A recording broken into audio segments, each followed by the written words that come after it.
Ayan, day 6 ng ating mga CCO. Lakas tumpa.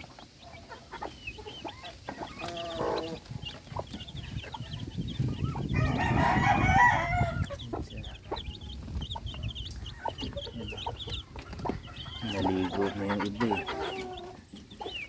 Okay na.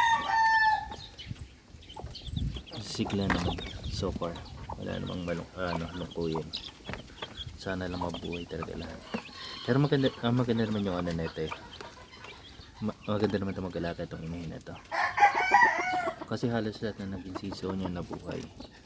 Maganda din yung success rate ng hatching. Ayan. Ang ganda ng siso natin eh.